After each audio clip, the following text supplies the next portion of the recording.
হয়েছে এটা ওরা পরিত্যাগ করতে পারছে না। তবে আমাদের স্বরাষ্ট্র দপ্তর মাননীয় মুখ্যমন্ত্রী ঠিক কড়া পদক্ষেপ নিয়েছেন, এরা আস্তে আস্তে সব ঠিকঠাক হবেন বলে। বন্ধুরা, প্রায় সব জায়গায় কিন্তু সব জেলায় সিভিক ভলেন্টিয়ার নিয়োগ করা হয়েছে। সিভিক পুলিশরা কখনো কিন্তু ভালো কাজ করে, কখনো কিন্তু খুব খারাপ করে, এতটা জঘন্য কাজ খারাপ করে যে কিছু বলার মতো নেই। 2011 সালে অর্ডার বলছে সিভিক ভলেন্টিয়ার হতে গেলে অবশ্যই মাধ্যমিক পাস হতে হবে, বয়স হতে হবে 20 থেকে 30 বছরের মধ্যে। এনসিসি, খেলাধুলা, সিভিক ডিফেন্স ভলেন্টিয়ার কাজে যুক্ত থাকলে অগ্রাধিকার দেওয়ার কথা বলা হয়েছিল। আরজিকর মামলার আগের শুনানিতেই সিভিক নিয়োগ তাদের কাজের গতি প্রকৃতি নিয়ে একগুচ্ছ প্রশ্ন করেছিল সুপ্রিম কোর্ট। হাসপাতাল, শিক্ষা প্রতিষ্ঠানে সিভিক নিয়োগে নিষেধাজ্ঞা জারি করা হয়ে যায়। সেই সঙ্গে সিভিক ভলেন্টিয়ার্স নিয়োগ নিয়ে রাজ্যের হলফনামা তলব করে শীর্ষ আদালত। চাপান্তর মধ্যেই 5ই অক্টোবর সুপ্রিম নির্দেশে মেনে হলফনামা জমা দেয় রাজ্য। এদিকে তথ্যে বর্তমানে কলকাতা এবং রাজ্য জুড়ে এই মুহূর্তে সিভিক ভলেন্টিয়ারের সংখ্যা প্রায় 1,23,696 জন। শুধু কলকাতা পুলিশের সিভিক ভলেন্টিয়ারের সংখ্যা 7,218, রাজ্য পুলিশের সিভিক ভলেন্টিয়ারের সংখ্যা 1,16,478 জন। কিন্তু তাদের বেতন, নিয়োগ প্রক্রিয়া, কাজের গতি প্রকৃতি প্রায়ও চলে চাপানোতার।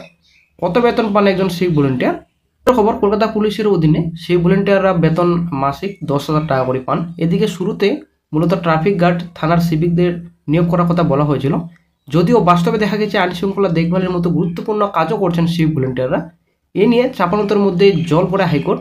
স্পষ্ট নির্দেশও আসে কলকাতা হাইকোর্টের তরফে। ট্রাফিক সামলাতে পুলিশকে সহযোগিতা, উৎসবে ভিড় সামাল দিতে ব্যবহার করা যাবে সিভিকদের, নির্দেশ দেয় আদালত। 2011 সালে যেটা অর্ডার ছিল, সিভিক ভলেন্টিয়ার হতে গেলে মাধ্যমিক পাস 20 থেকে 30 বছরের মধ্যে হতে হবে। এনসিসি, খেলাধুলা, ডিফেন্সে যদি কাজ জানা থাকে তো অগ্রাধিকার দেওয়া হবে। কিন্তু 2017 সালের পর নিয়ম চেঞ্জ হয়। শিক্ষাগত যোগ্যতা মাপকাঠি 2017 সালে 10ম শ্রেণীর বদলে 8ম শ্রেণী পাস করলে আবেদন করা যাবে, সেটা কিন্তু নতুন একটা বিজ্ঞপ্তি জারি করা হয়েছিল। বেড়েছে সিভিক পুলিশের ব্যবস্থায় শেষ স্থানে বঙ্গ।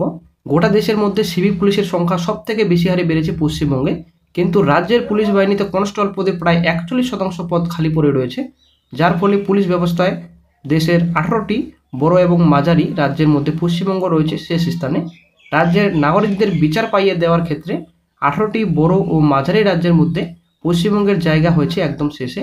সিভিক পুলিশের অনুমোদিত পদ 2022 থেকে 2023-এর মধ্যে 1,21,012 থেকে বেড়ে 1,27,727 জন হয়েছে বর্তমানে, অর্থাৎ 6,715টি সিভিক পুলিশের সংখ্যা বেড়েছে রাজ্যে।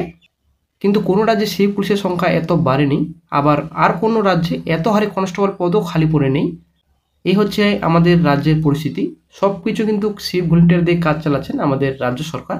কিন্তু এদিকে সিভিক ভলেন্টিয়াররা কোথাও সমস্যা দেখা দিলে সিভিক ভলেন্টিয়াররা যায়, সেখানে কিন্তু অনেকটা গন্ডগোল বেঁধে যায়, ঠিক আছে।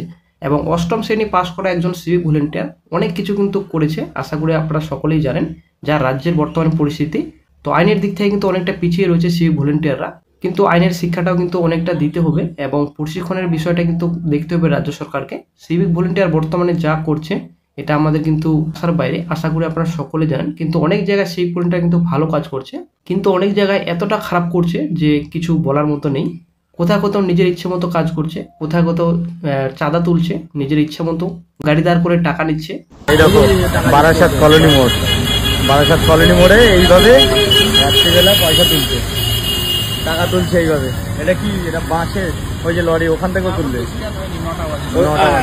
কোথাও কোথাও লরি চালককে পিটিয়ে মারছে, আশা করি আপনারা সকলে জানেন। কিছুদিনের ঘটনা, মালদায় একটা ঘটনা ঘটেছে এবং বারাসাতে একটা ঘটনা ঘটেছে। গরুর গাড়ি কি চুরি করা আছে? এখানে কি চুরি করা আছে? তিনজন দেখো জবরদস্তি করে সবাই অনেক জায়গায় কিন্তু বিভিন্ন ধরনের ঘটনা ঘটছে এই সিভিক ভলেন্টিয়ার নিয়ে।